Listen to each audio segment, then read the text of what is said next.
Alhamdulillahi haqqa hamdi wassalatu wassalamu ala man la nabiyya min ba'di Sayyidina Muhammadin wa ala alihi wa sahbihi wa ba'du fayaqulu Allah subhanahu wa ta'ala fi muhkami tanzili wa huwa a'lamu bi muradi nahnu qaddarna bainakumul mauta wa ma nahnu bimasbuqin wa qala Rasulullah sallallahu alaihi wasallam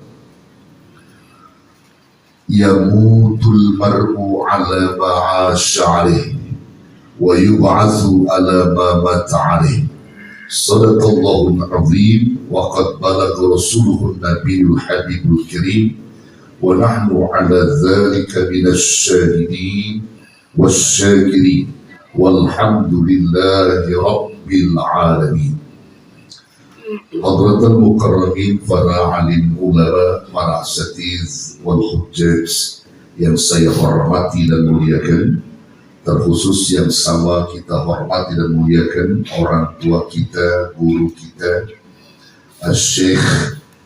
Syekhuna Kiai Haji Ahmad Nawawi. Semoga kita sampaikan doa untuk beliau panjang umur dalam taat dan ibadah, bermanfaat segala ilmu-ilmu yang disampaikan oleh kita semua, dan berkah keluarga beliau. Amin ya rabbal alamin. Bapak Haji Umar Nasir selaku sahibul bait, sahibul musibah, yang bundanya malam ini diritualkan acara tahlil zikir yang ke-40 ya, nanti balik 40 harinya bunda beliau almarhumah Ibunda Hajah Umroh, yang wafatnya kita sama-sama maklum di hari baik, orang baik matinya di bulan baik, di hari baik, di hari Jumat. Ini merupakan cinta Allah, mudah-mudahan itu menjadi nilai ibadah bekal beliau berjumpa dengan Allah Subhanahu wa Ta'ala. Dan juga seluruh jamaah takziah yang hadir malam ini dua masjid ini ya, dua masjid ya, Masjid Miftahun Nur, Masjid Al Istiqomah, tapi ada masuk Masjid Darul Falah saja. Ya, alhamdulillah. Ini artinya saudara, kita hadir di majlis mulia ini, majlis takziah ini lagi ngingetin kita sebenarnya. Ya, jadi air minum tuh, makanan gesek tuh lagi ngingetin kita yang satu saat kita juga bakal diginiin, betul? Ya. Jadi kalau kita hadir di majlis takziah ini sebenarnya menambah kualitas iman kita, yang kita gak lama lagi bakal jumpa dengan kekasih kita, yaitu Allah Subhanahu wa Ta'ala. Nah, saudara, jangan pernah kita tertipu dengan sesuatu hal-hal yang tidak pasti. Maka kita harus fokus pada perkara yang pasti-pasti aja. Ini sesuai dengan apa yang diarahkan Sayyidina Ali karramallahu wajhah. 14 abad yang silam Sayyidina Ali pernah ngomong.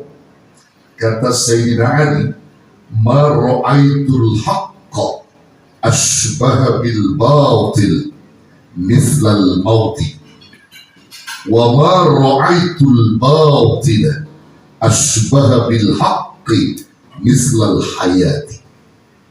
Tidaklah aku melihat suatu perkara yang pasti menyerupai kepada perkara yang tidak pasti, seperti kematian. Dan tidak pula aku melihat suatu perkara yang tidak pasti menyerupai kepada perkara yang pasti, seperti kehidupan. Apa maksud kaul Sayyidina Ali? Kita lihat. Umumnya manusia sibuk mencari sesuatu yang tidak pasti, melupakan sesuatu yang pasti. Bahasa Arab menyebutkan kata pasti itu dengan kalimat al-haq. Al-haq adalah pasti, benar. Sementara yang tidak pasti disebut dengan kata al-batil, batal, tidak pasti. Al-haq diidentifikasikan kepada al-maut. Al-maut adalah perkara yang pasti. Semua orang akan merasakan kelak yang namanya al-maut. Kullu nafsin dha'iqatul maut. Sementara perkara yang tidak pasti itu adalah kehidupan, al-batil. Batil tidak pasti. Hidup di dunia kita itu nggak pasti, saudara. Betul?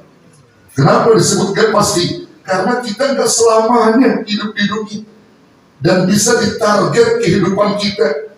Apalagi kalau kita sebagai umat Rasulullah. Rasulullah menyebutnya dengan kalimat apa? Dalam hadis kata Nabi, hasaduhu ummati baina sittin wa sab'in. Panennya umatku itu antara 60-70. Maksudnya umur berakhirnya. Umur berakhir umatku antara 60-70. Menariknya, Nabi menyebutnya kata hasadu, panen. Jadi kalau orang 60 sebenarnya kalau ngikutin cara Nabi, dia udah panen itu, Pak. Maksudnya itu udah enak gitu. Kalau dia ketemu Allah itu udah banyak bekalnya. Umur 60 antara 60-70. Maka kalau dalam konsep kehidupan kita rata-rata umur umat Nabi itu nggak jauh dari situ, Pak. 60-70. Makanya kalau ada orang sekarang umurnya 69 tahun 11 bulan, sebulan lagi dia mau makan enak, biarin aja. Dia mau minta keragunan, ajak keragunan. Tinggal sebulan lagi umurnya. Ya, ini yang menarik perhatian kita, saudara. Banyak orang yang melupakan perkara yang pasti yang disebut dengan al-maut, tapi justru dia terlena dengan perkara yang tidak pasti yang disebut dengan kehidupan. Hubbud dunia wa karahiyatul maut.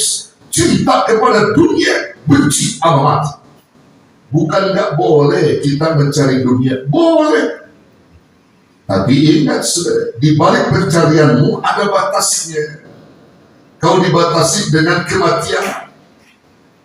Mati itu pasti. Jadi apa yang kau kerjakan di dunia, baik dan buruknya, kau akan temui hasil melalui kematian itu. Dan orang-orang yang diwafatkan oleh Allah itu tidak juga berdasarkan tua dan mudanya, enggak. Kalau memang ajal dan waktunya udah ditentukan, nggak tua nggak muda bakal mati, betul? Ada anak kecil baru lahir, takdirnya mati. Ada orang tua udah sepuh 120 tahun belum mati karena belum ada takdir kematiannya, betul? Itulah yang disebut dengan rizkinya masih ada. Orang kalau rizkinya masih ada, saudara, masih jauh umurnya. Kok bisa begitu? Nabi yang ngomong. Jadi antara ajal dengan rizki itu satu kesatuan yang kagak bisa dipisahin. Al-Imam Ibnu Qayyim Al-Jauziyah merilis hadis Nabi tadi. Beliau sebutkan dalam qaul, kata Imam Ibnu Qayyim, ar-rizqu wal ajal qarinani madmunani. Rizki dan ajal itu satu kesatuan yang kagak bisa dipisahin. Kalau kita bicara rizki, bicara ajal, bicara rizki. Kalau keduanya, salah satunya rizki udah nggak ada, ajal pun nggak ada. Ya. Jadi kalau ada orang rizkinya masih ada, selama ajal dia masih ada, madamal ajal baqi wa kana rizqu atiyah. Selama ajalnya masih ada, rizkinya masih ada.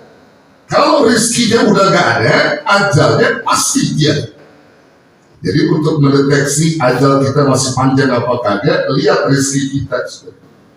Caranya bagaimana? Ngelihat rizki itu. Rizki yang masuk ke tubuh kita, bukan dari nominal uang yang kita punya, bukan. Rizki yang masuk ke tubuh kita. Mana itu? Berupa minum dan makanan, terutama minuman. Contoh saat itu,